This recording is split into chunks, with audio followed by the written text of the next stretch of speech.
बिस्मिल्लाहिर्रहमानिर्रहीम।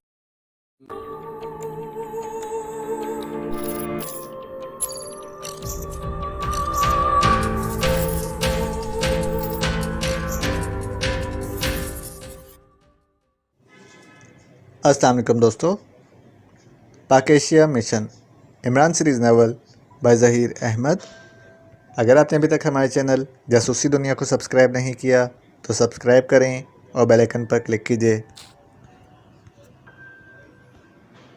मैंने रॉबर्ट से इन गैर मुल्कियों के बारे में पूछा था, मगर दोनों इसके लिए गैर अजनबी हैं। अलबत्ता इतना ज़रूर मालूम हो गया है कि ये दोनों मदाम रोज़ी के ख़ास मेहमान हैं। इनमें से लड़की का नाम सिल्विया और मर्द का नाम जेफर्ड है, और वाकई इन्होंने यहाँ पहुँचने के लिए खुसूसी मेकअप कर रखा है। मेकअप इन्होंने मदाम रोज़ी के कमरे में ही किया था। तनवीर ने कहा, ओह, रॉबर्ट इसी वेटर का ही नाम है, मगर इसे ये सब कुछ कैसे मालूम हो गया? रॉबर्ट मदाम रोज़ी के बहुत करीब है। मदाम के कमरे में जो कुछ होता है रॉबर्ट की नज़रों से नहीं छुपा रहता। वो असल में अपने ज़राए से खुफिया मालूमात का धंधा करता है। मदाम रोज़ी क्या करती है, कहाँ आती जाती है, इसका किस किस से मिलना जुलना है, रॉबर्ट इसकी पूरी मालूमात रखता है, और मदाम रोज़ी की मुख्तलिफ़ पार्टियों के हाथ भारी मुआवजे पर वो मालूमात फ़रोख्त करता है।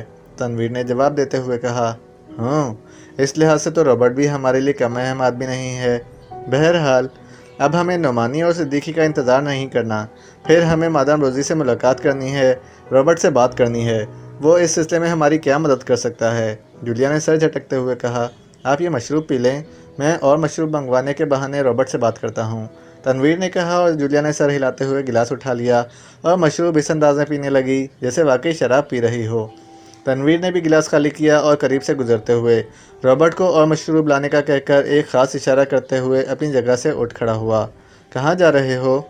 रॉबर्ट से बात करने, तनवीर ने मुस्कुराते हुए कहा, और जूलिया ने समझ जाने वाले अंदाज में सर हिला दिया। तनवीर टॉयलेट की तरफ चला गया। चंद लम्हों बाद जूलिया ने रॉबर्ट को भी इसी तरफ जाते देखा तो इसने मुतमईन अंदाज में सर हिला दिया। वो बार बार घड़ी और दाखिली दरवाजे की जानिब देख रही थी। कुछ देर बाद इसने दो गैर मुल्कियों को क्लब में दाखिल होते देख लिया। इनकी मखसूस चाल ढाल और कद काट देखकर जूलिया ने पहचान लिया, वो नवानी और सिद्दीकी ही थे। इन दोनों ने भी इसकी तरफ देख लिया। जूलिया ने एक्सटू को अपना हुलिया और लिबास के साथ साथ मेज़ का नंबर भी बता दिया था, जिसकी वजह से इन दोनों ने भी जूलिया को पहचानने में देर नहीं लगाई थी। वो जूलिया से कुछ फासले पर खाली मेज़ पर बैठ गया। जूलिया ने हाई कोर्ट में इस गैर मुल्की जोड़े के बारे में इन्हें ब्रीफ कर दिया। सिद्दीकी ने भी हाई कोर्ट में इसे मुतमईन रहने का इशारा कर दिया। थोड़ी देर बाद तनवीर मुस्कुराता हुआ वहाँ आ गया। आइए मिस जूलिया, मदाम रोज़ी से मिलने चलें, तनवीर ने आते ही कहा। ओह, क्या रॉबर्ट ने मदाम रोज़ी से हमारे मिलने का इंतज़ाम कर दिया है?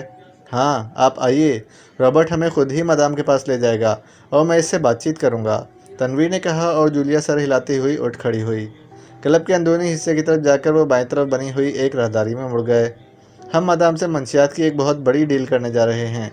एक बार हम मादाम के कमरे में दाखिल हो गए तो इससे हमें अपने मतलब की मालूमात उगलवा लेंगे, तनवीर ने सरगोशी से कहा, और जूलिया ने इस्बात में सर हिला दिया। इसी वक्त रॉबर्ट वहाँ आ गया। आइए मिस्टर डैगर और मिस सारिया, इस तरफ चलें, मादाम का कमरा इस तरफ है, रॉबर्ट ने कहा, और तनवीर और जूलिया इसके पीछे चलने लगे। राहदारी के आखिरी सिले पर एक कमरे के दरवाजे के करीब पहुंचकर वो रुक गया।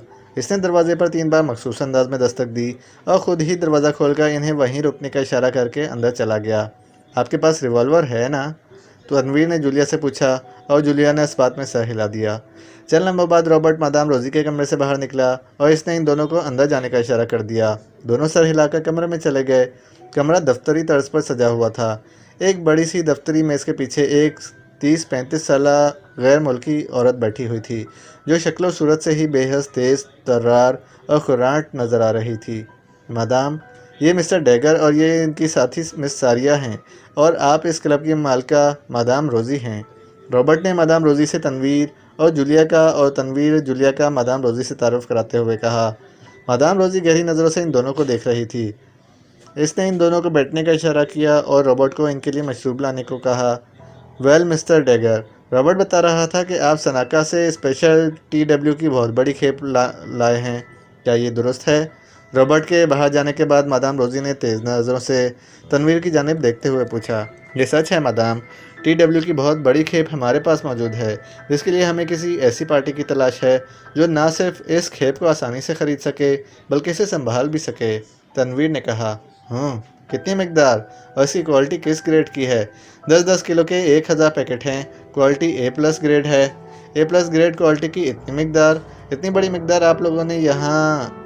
ये हमारा अपना तरीक़ेकार है। हम इसे यहाँ कैसे लाए हैं और वो पैकेट कहाँ हैं, इससे आपको कोई सरोकार नहीं होना चाहिए मादाम। आप आम खाएं, पेड़ ना गिनें। ठीक है, इसका कोई सैंपल है आपके पास? मादाम रोजी ने सर झटक कर पूछा। तनवीर ने मुस्कुराते हुए जेब से सफ़ेद पाउडर की एक छोटी सी पुड़िया निकाली और मादाम रोजी की जानिब बढ़ा दिया। पुड़िया देखकर जूलिया समझ गई थी कि ये रॉबर्ट ने ही मुहैया की होगी, क्योंकि इसके बगैर मादाम रोजी से मिलना नामुमकिन ही था। वो चुपचाप तनवीर और मादाम की बातें सुन रही थी। मादाम ने पुड़िया खोली, पाउडर को पहले उंगलियों से मसला और फिर ज़बान की नोक से इसका जायका चेक करने लगी। माल तो वाकई A+ ग्रेड का है। क्या सारे का सारा माल इसकी क्वालिटी का है? डैगर जो सैंपल दिखाता है इसी का सौदा करता है। मिलावट शुदा और 2 नंबर माल उठाना भी पसंद नहीं करता। आप पहले तमाम माल चेक कर लें, इसके बाद ही कीमत अदा करें। ठीक है, मैं मुतमईन हो गई हूँ। अब ये बताओ कि 1000 पैकेट की कीमत क्या लोगे और हम माल किस अंदाज में डिलीवर करोगे? $10 लाख और डिलीवरी आप जिस शक्ल में चाहें आपको कर दी जाएगी। डन। मादाम ने हाथ आगे बढ़ाते हुए कहा और तनवीर ने इसके साथ हाथ मिलाते हुए अचानक मादाम रोजी को एक ज़ोरदार झटका दिया कि मादाम रोजी कुर्सी से उछलकर मेज़ पर आ गई। तनवीर ने उठकर इसके कमर में हाथ डालते हुए दोनों बाजू घुमाकर इसे फ़ज़ा में उछाल दिया और साथ ही तिरछा होकर इसे एक तरफ पड़े हुए सोफे पर फेंक दिया। मादाम रोजी के मुँह से एक ज़ोरदार चीख निकल गई। इससे पहले कि मादाम उठती, तनवीर तेज़ी से हरकत में आया और इसने आगे बढ़कर अपना पैर जूते समेत मादाम रोजी की गर्दन पर रखते हुए जेब से पिस्तौल निकालकर इसके सर से लगा दिया। खबरदार, अगर कोई हरकत की तो खोपड़ी में सुराख कर दूंगा।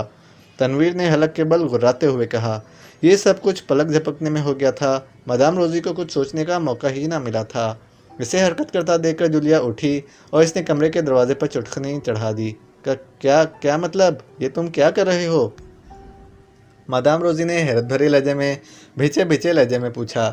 तनवीर, रॉबर्ट बाहर गया है, वो आ गया तो इसकी आप फिक्र ना करें। मैंने इसे कह दिया था जब तक मैं इसे नहीं बुलाऊंगा वो ना खुद आएगा और ना ही किसी को यहाँ आने देगा।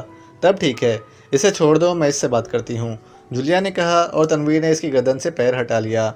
मादाम रोजी गर्दन मसलते हुए सीधी हो गई। वो फटी फटी आंखों से इन दोनों को देख रही थी। इसकी समझ में नहीं आ रहा था कि वो दोनों कौन हैं और इनसे क्या चाहते हैं। तुम हैरान हो रही होगी मिस रोजी कि हम कौन हैं, तुम्हारे साथ इतनी बड़ी डील रन करने के बाद इस तरह क्यों पेश आ रहे हैं। तो सुनो, हम वो नहीं हैं जो तुम समझ रही हो। डील की बात तो हमने फ़कत तुम तक पहुंचने के लिए की थी। हमारा ताल्लुक़ यहाँ की एक बहुत बड़ी क्राइम एजेंसी से है। हम तुमसे कुछ मालूमात हासिल करने के लिए आए हैं। अगर तुमने हमें सही मालूमात फ़राहम कर दी तो हम तुम्हें कुछ नहीं कहेंगे, लेकिन अगर तुमने हमारे साथ तावन ना किया तो मेरे साथ ही तुम्हारे साथ वो सलूक करेगा कि तुम्हारी रूह तक चीख उठेगी। तुम्हारा ये दफ्तर साउंड प्रूफ है और बाहर हमारे आदमी भी मौजूद हैं, लिहाजा तुम्हारी मदद के लिए यहाँ कोई नहीं आ सकता। जूलिया ने इसकी तरफ देखते हुए निहायत सख्त लहजे में कहा। क्राइम एजेंसी का नाम सुनकर एक लम्हे के लिए मादाम रोजी का रंग फीका पड़ गया, लेकिन इसने जल्द ही खुद को संभाल लिया। कैसी मालूमात चाहिए तुम्हें? मादाम रोजी ने कदरे घबराहट ज़दा लहजे में पूछा। जूलिया जानना में इसकी आंखों में आंखें डालकर देखती रही। फिर इसने मुस्कुराते हुए कहा, स्टार्क और इसके साथियों के बारे में मालूमात। जूलिया ने कहा और मादाम रोजी स्टार्क के नाम पर बुरी तरह से चौंक उठी। इसे इस तरह चौंकते देखकर जूलिया के लबों पर मुस्कुराहट आ गई। इसे यकीन हो गया कि इसने मादाम रोजी पर हाथ डालकर कोई गलती नहीं की। स्टार्क? कौन स्टार्क? मैं किसी स्टार्क को नहीं जानती। कौन है वो? डैगर? तुम्हारे पास चाकू है? इस बार जूलिया ने तनवीर से मुखातिब होकर पूछा। हाँ है। तनवीर ने जेब से एक छोटा मगर तेज़ धार चाकू निकालते हुए कहा। क्या मतलब? तो तुम क्या करना चाहते हो? चाकू देखकर मादाम रोजी ने बड़े घबराए हुए लहजे में पूछा। मेरे साथी को इंसान के नाक, कान काटने और आंखें निकालने का बेहद शौक़ है। जब कोई मेरे सवालात का जवाब नहीं देता तो मैं आंखें बंद कर लेती हूँ और फिर जो कुछ होता है इसे ही करना होता है। जूलिया ने अपने लहजे में सफाकी पैदा करते हुए कहा। नहीं नहीं, तो तुम इस कदर शफाक नहीं हो सकते, और जब मैं किसी स्टार्क नामी शख्स को जानती ही नहीं तो इसके बारे में तुम्हें क्या बताऊं? मादाम रोजी ने तनवीर के हाथ में पकड़े चाकू की जानिब खौफजदा नज़रों से देखते हुए कहा, डेगर, ये स्टार्क के बारे में कुछ नहीं जानती। क्या वाकई ये सच कह रही है? जूलिया ने लापरवाही से तनवीर की तरफ देखते हुए कहा, अभी मान जाएगी और हमें सब कुछ बताएगी। इसके साथ ही इसका हाथ तेजी से घुमा और मादाम रोजी की कनपट्टी पर एक पटाखा सा छूटा। मादाम उलटकर सोफे पर गिर गई। ये क्या किया? इसे बेहोश क्यों कर दिया है? तशद्दुद करने से पहले इसे बांध देना मुनासिब होगा, तनवीर ने कहा, और कमरे में रस्सी या कोई ऐसी चीज़ तलाश करने लगा जिससे वो मादाम रोजी को बांध सके। एक कमरे में इसे रस्सी का बंडल मिल गया। रस्सी देखकर तनवीर की आंखों में चमक आ गई। इसने जूलिया की मदद से मादाम रोजी को अच्छी तरह से बांध दिया ताकि वो कोई हरकत ना कर सके। मादाम रोजी को अच्छी तरह से बांध देने के बाद तनवीर ने इसकी नाक और मुंह बंद करके सांस रोक दिया, जिससे चंद ही लम्हों में मादाम रोजी को होश आ गया। ये तुमने मुझे बांध क्यों दिया है? कौन हो तुम लोग? इसने इंतहाई खौफजदा लहजे में आंखें फैलाते हुए कहा। तनवीर आगे बढ़ा और इसने एक हाथ से मादाम रोजी का कान पकड़ लिया। मादाम रोजी ने सर झटकने की कोशिश की, लेकिन तनवीर का हाथ बर्क रफ्तारी से हरकत में आया और मादाम रोजी का कान कटकर इसके हाथ में आ गया। मादाम रोजी ने एक दिलखराश चीख मारी और अजियत भरे अंदाज में बुरी तरह से सर मारने लगी।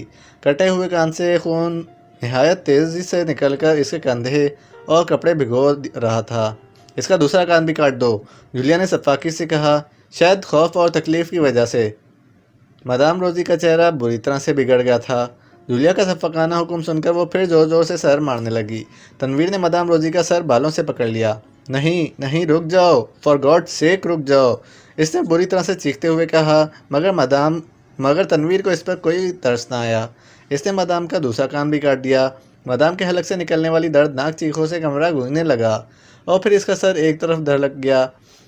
शदीद अजियत और नाकाबिले बर्दाश्त तकलीफ़ ने इसे बेहोश कर दिया था। होश में लाने से पहले इसके ज़ख्मों से निकलने वाले खून को रोक दो, कहीं कम बखत मर ही ना जाए। मादाम रोजी को इतनी जल्दी बेहोश होता देखकर जूलिया ने मुंह बनाते हुए कहा। जिस अलमारी से तनवीर को रस्सी मिली थी वहाँ चंद शराब की बोतलें भी पड़ी थीं। तनवीर शराब की एक बोतल लाया और इसका कैप खोलकर मादाम के कटे हुए कानों पर शराब डालने लगा, जिससे इसके ज़ख्मों से बहता हुआ खून रुक गया। तनवीर ने शराब के ही 2-3 छींटे इसके मुंह पर मारे तो वो होश में आ गई। होश में आकर वो एक बार फिर बुरी तरह से चीखने लगी थी। तेज़ शराब ने इसके ज़ख्मों पर आग सी भर दी थी। क्यों मादाम, अब भी यही कहोगी कि तुम किसी स्टार्क या इसके किसी साथी को नहीं जानती? जूलिया ने इसकी जानिब देखकर मुस्कुराते हुए कहा, तो तुम लोग इस कदर जालिम, सफाक और दरिंदा सिफ्त हो। मुझे छोड़ दो, तुम लोग यहाँ से किसी भी सूरत में ज़िंदा नहीं जा सकोगे। तुम मेरी हैसियत से वाकिफ़ नहीं हो, मादाम रोजी ने बुरी तरह से चीखते हुए कहा। डेगर, इसके कान तो तुम काट ही चुके हो। लगता है अब ये अपनी दोनों आंखों से भी महरूम होना चाहती है। ठीक है, इसकी मर्ज़ी, मैं क्या कह सकती हूँ। जूलिया ने लापरवाही से आंखें उचकाकर कहा और तनवीर ने जारहाना अंदाज में एक बार फिर मादाम रोजी के बाल पकड़ लिए। रुक जाओ, फॉर गॉड सेक, मम मेरी आंखें मत निकालो। ओह गॉड, तुम तो वाकई बेहद जालिम और सफाक हो। रुक जाओ, मैं बताती हूँ। इसने तनवीर को अपनी आंखों के सामने चाकू लहराते देखकर चीखते हुए कहा। ठीक है डेगर, पीछे हट जाओ। और हाँ मादाम, मुझे जो कुछ बताना है बिल्कुल सच सच बताना। अगर तुमने मुझे चक्कर देने की कोशिश की तो मेरा साथी वाकई तुम्हारी दोनों खूबसूरत आंखें निकाल देगा। इससे रहम की तवक्का मत रखना, जूलिया ने कहा और तनवीर इसे छोड़कर पीछे हट गया। नहीं नहीं, मैं अपनी आंखें नहीं गंवाना चाहती। मैं तुम्हें सब कुछ बता दूंगी। पूछो, क्या पूछना चाहती हो? स्टार को इसके साथियों के बारे में बताओ। स्टार यूरोप का एक बहुत बड़ा और ताकतवर मुजरिम है जिसने सारे यूरोप में अपनी ताकत, सफाकी और बेरहमी का सिक्का जमा रखा है। दुनिया की तमाम बड़ी बड़ी सरकारी और गैर सरकारी एजेंसियां इसके सामने थरथराती हैं। मुजरिम होने के साथ साथ वो एक बहुत बड़ा साइंसदान भी है। आम हथियारों के साथ साथ वो अपने बनाए हुए साइंसी हथियार भी इस्तेमाल करता है, जिसमें एक रेस गन है जिससे वो बड़ी बड़ी फौलादी दीवारों को भी एक लम्हे से कम वक्त में पिघला देता है। हुकूमतों के तख्ते उल्टाना, बड़ी बड़ी हस्तियों को कत्ल करना, मुल्कों में दहशतगर्दी करना इसका पेशा है। इंसानों को वो मक्खियों मच्छरों की तरह मारने का आदी है और बड़ी बड़ी इमारतों को राख का ढेर बनाने में वो अपना सानी नहीं रखता। इसके 3 साथी हैं जिनमें 2 लड़कियां और एक मर्द है। मर्द का नाम जेफर्ड, लड़कियों में एक सिल्विया और जो जेफर्ड की गर्लफ्रेंड है, और दूसरी कैटी है जो अमूमन स्टार के साथ रहती है। वो सब मिलकर काम करते हैं और जहाँ जाते हैं वहाँ हर तरफ तबाही और बर्बादी फैलाकर रख देते हैं। इसलिए आमतौर पर इसे रेड वुल्फ कहा जाता है, यानी खूनी भेड़िया। मादाम रोजी ने इन्हें इफ्तार के बारे में तफसील बताते हुए कहा, वो पाकेशिया में किस मकसद के लिए आया है? पाकेशिया में वो किस मकसद के लिए आया इसके मुतालिक तो मैं नहीं जानती। हाँ, अलबत्ता ये ज़रूर बता सकती हूँ कि वो एक बार जिस मुल्क में पहुँच जाता है, इस मुल्क में हर तरफ मौत और बदकिस्मती के साए डेरा डाल देते हैं। इस मुल्क की तबाही और बर्बादी को दुनिया की कोई ताकत नहीं बचा सकती। इस वक्त वो और इसके साथी कहाँ हैं? पहले तो इस्तार के एक मकामी 5 स्टार होटल में ठहरा हुआ था और इसके साथी जेफर्ड, कैटी और सिल्विया मेरे मेहमान थे। लेकिन काफ़ी देर पहले स्टार का फ़ोन आया था। इसने कैटी से बात की थी। इसने इन्हें कहाँ बुलाया था और अब इनका ठिकाना कौन सा है, इसके बारे में मैं ला इल्म हूँ। जूलियन ने इस बात में सर हिला दिया, क्योंकि मादाम रोज़ी का अंदाज़ बता रहा था कि वो दरोगोई से काम नहीं ले रही। तो फिर क्या इसके साथी कैटी, सिल्विया और जेफर्ड इसके बुलावे पर चले गए हैं? कैटी तो फ़ोन सुनते ही इसी वक्त रवाना हो गई थी।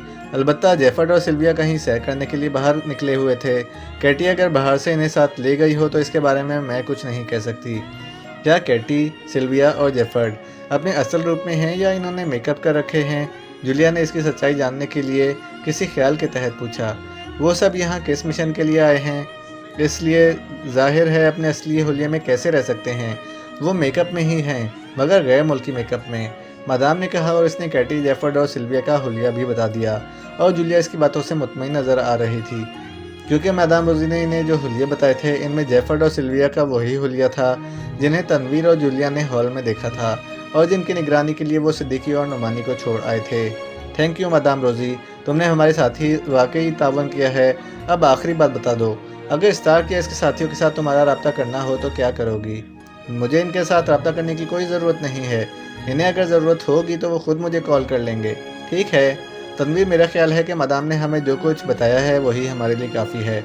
अब हम मादाम को हमेशा के लिए आज़ाद कर देना चाहिए। वैसे भी मादाम के दोनों कान कट चुके हैं, जिसकी वजह से ये इंतहाई बदसूरत हो गई है, और बदसूरत होने के बाद कोई औरत ज़िंदा रहना पसंद नहीं करती। जूलिया ने उठते हुए कहा, और तनवीर ने सर हिलाते हुए दोबारा से रिवॉल्वर जेब से निकाल लिया। तो क्या मतलब? तो तुम मुझे मार क्यों रही हो? मैंने तो तुम्हें सब कुछ बता दिया है। जूलिया की बात सुनकर मादाम रोजी ने खौफ से कांपते हुए कहा, सच बता दिया है, इसलिए तुम्हें आसान मौज दी जा रही है, वरना तुम्हारे जिस्म का एक एक रेशा अलग कर दिया जाता। ऐसी सूरत में मौत कैसे होती, इसका अंदाज़ा तुम अच्छी तरह से लगा सकती हो। जूलिया ने कहा। इससे पहले कि मादाम रोजी कुछ कहती, तनवीर ने इस पर यक्के बाद देगरे 2 फायर कर दिए। मादाम रोजी के हलक से दर्दनाक चीखें निकलीं और फिर इसकी चीखें मादूम होती चली गईं।